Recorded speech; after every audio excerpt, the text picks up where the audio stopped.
I'm excited to talk with y'all today. Yeah. So, of course, we're talking about mental health, and I feel like the topic is so timely for a number of reasons. I think the most obvious is that we're still living through a pandemic, almost a year later. So I'm curious to hear about just like your experience with mental health or mental health support, and just talk a little bit about what self-care even means to you. I can go first.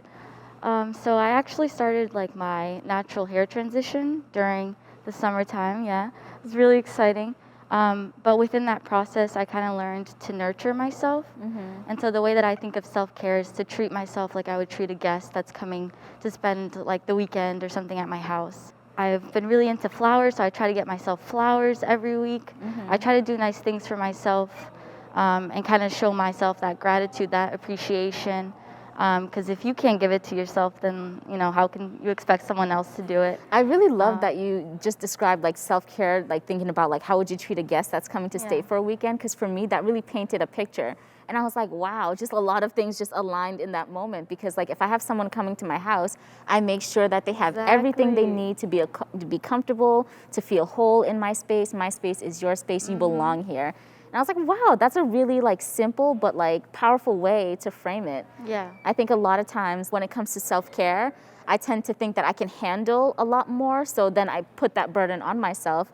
But one of the things that my therapist actually told me, she was like, Sade, you need to lower your threshold for pain. And I was like, what do you mean? She's like, you don't have to take on so much. I'm like, you might be right, you onto something. So I'm gonna carry that with me, this idea of self-care, For me, it's pretty simple. Like last semester when COVID came into the picture, I was stressed. I wasn't responding to emails. Like I was very neglected to other stuff because I didn't realize the overwhelming mental state I was in. My self-care awareness finally came when I was like, okay, if I communicate with people and let them know what's going on, that's when the resources come to play.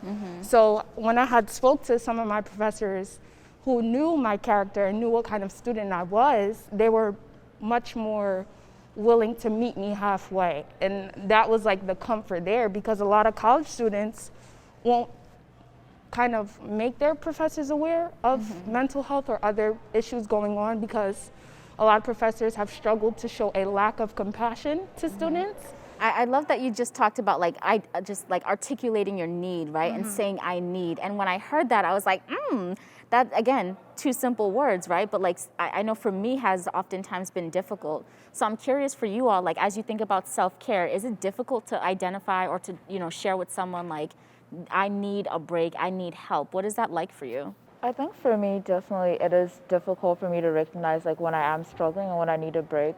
Like just 2 weeks ago, I was on the phone with my mom and I was telling her, I just feel like I can't keep up with all this work and like I don't know what to do. And she was like, what are you doing like in your day-to-day life? And I was like explaining to her my schedule. I was like, I go to work, I go to school, I'll do this with my roommates. And she was like, you just have so much on your plate. And when I got off the phone, I really like sat down and I thought about it. It's like, it's something that I couldn't recognize for myself, but sometimes you do need someone else that, you can confide in, that will step in and be like, hey, there's a lot that's going on. Why don't you step back? Why don't you take a couple hours off of work? Why don't you ask your professor for an extension?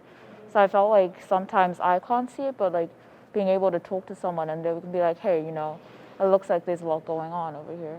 Being in stressful situations for me is something that I would definitely want to avoid. I've realized back in the past, I've been a yes man.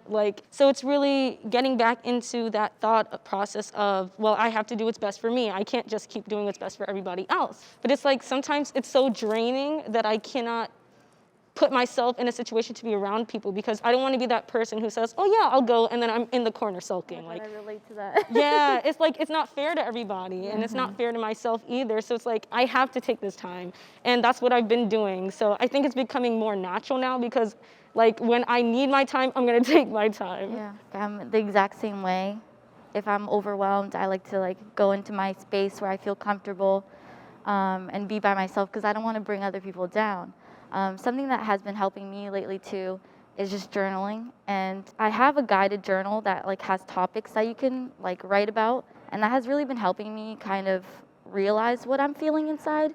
because I have all these emotions, but then when it comes to advocating for myself, I'm like, but what do I need? What am I lacking, or what reassurance do I need, or what guidance do I need? So writing things down kind of helps with that. Similarly to you ladies, I find it that it's hard for me to say no. And sometimes, like you mentioned, we have to ask for that help because it's like the self-care comes into play when you're like, okay, I'm doing X, Y, and Z, and where's my help? Because I find it that when I say yes to things and I'm committed to things that I kind of said yes to, I'm like, why did I do this? And I'm trying to minimize the burden and kind of regret I feel with things when I kind of commit to things. So I think that's kind of how I'm trying to enhance my self-care as well. I think about just like how self-care has been so like commercialized, and I feel like a lot of times, at least in mainstream conversations, self-care is often, well, I'm gonna go to a spa, or I'm gonna do a face mask, and all of these things, which it might be fine for them and like in taking care of yourself, but I think that there's an element of self-care and wellness in general that has become inaccessible, right? And the language or the narrative is like, you know, you can only access self-care if you have the financial means to do so. So I love hearing how you all are talking about it.